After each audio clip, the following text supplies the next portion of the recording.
Welcome to this video from Labour8 on restructuring a business. I'm Lester Bryant. The main reason businesses attempt to restructure is to downsize for economic reasons. Companies of all sizes, large, medium or small, can find themselves in this position. As for the people who have to make the decisions, sometimes it's the business owners, sometimes it's the chief financial officer or maybe the accountant. Regardless of who is responsible, we need to know, how do people figure out what they need to do to restructure their business? Necessity, and by that I mean economic necessity, is quite often the main reason. And occasionally it's because opportunity is involved and the company needs to grow rapidly. Either way, it would be illogical to start with an economic cause and then go about deciding what to do without a process that considers the economics first. If you fail to consider the economic side of a restructure, then you possibly lead yourself into an unsuccessful restructure, and by that I mean one that you'll have to repeat again within a matter of months.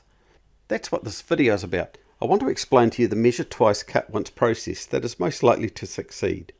If you were to consider restructuring a company as based on a timeline, the first thing that would happen is you would become alert to the need for a restructure. Most often it's because our revenue decreases and we realise we simply can't afford to continue this way. What quickly follows is lots of considerations, where you need to consider every aspect of what might be ahead. And from our initial considerations, we start to establish what our survival point is. We establish a budget that will help us to survive.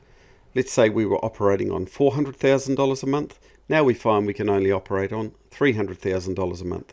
When you're faced with a reduced operating account, then your initial consideration will be to reduce some of your fixed and unnecessary costs, the likes of leased car parks for staff, maybe some of the power, vehicle leases, your building size, advertising, and anything else that you can get your hands on that might reduce the costs. Now let's say that you find you've reduced your costs by $35,000 a month from $400,000. You still have a $65,000 shortfall. You are left with little option but to reduce your staff costs. It's not an easy realisation, but it's an important one to know.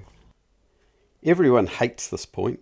You have no choice but to take action, and the anxiety builds. But inaction could be even worse. Inaction could mean everyone loses their job. At this point in time, you need to turn your what next from a swear word into a question. You have to give the company the best opportunity it has to survive, so that it can one day thrive again, maybe even employ people back. Once some of the emotion is dissipated, you'll start to consider the practical steps for restructuring. The most common approach is to involve someone from human resources to help you. After all, the process has to be seen to be fair and legal. For larger companies, you will almost definitely involve legal support as well.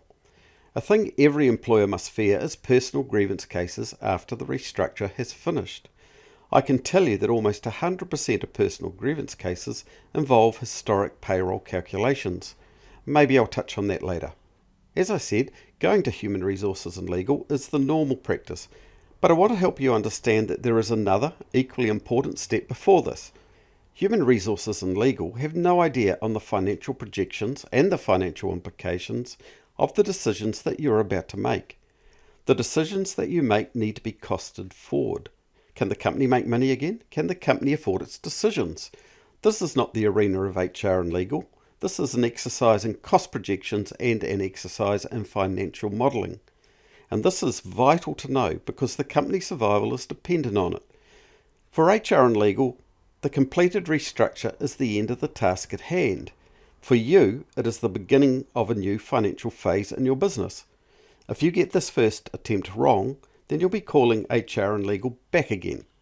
If you get it right, then you're a master at change management.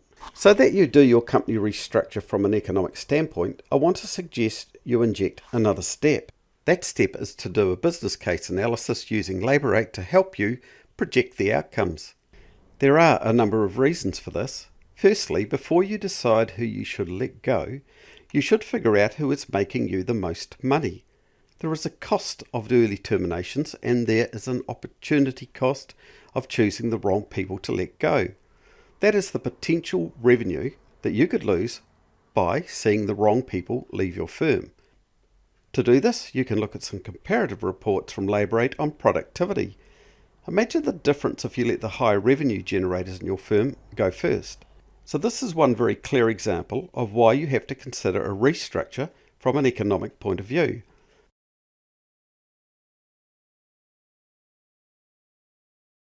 There are other equally important reasons, however.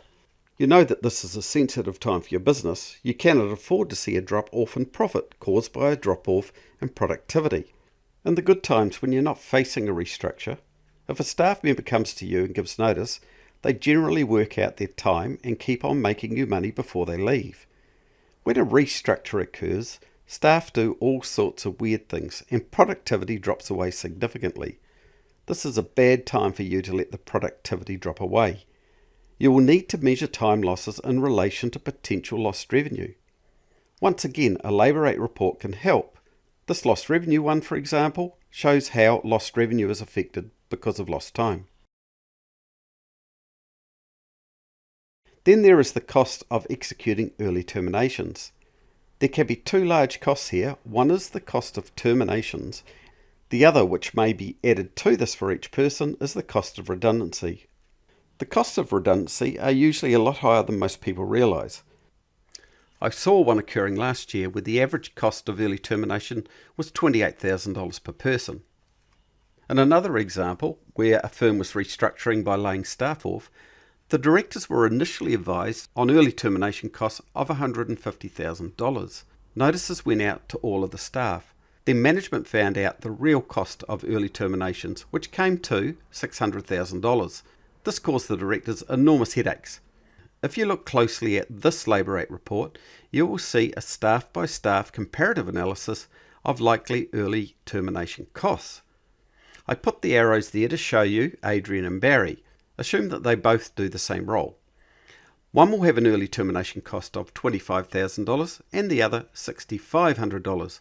As part of this, you need to consider the company's current cash position and consider what the optimum cost for you will be. A really explosive cost is where staff members leave and launch personal grievance cases. There are no win, no fee lawyers out there who love to do this for ex-employees. You should use your HR and legal people to help you navigate this ahead of time.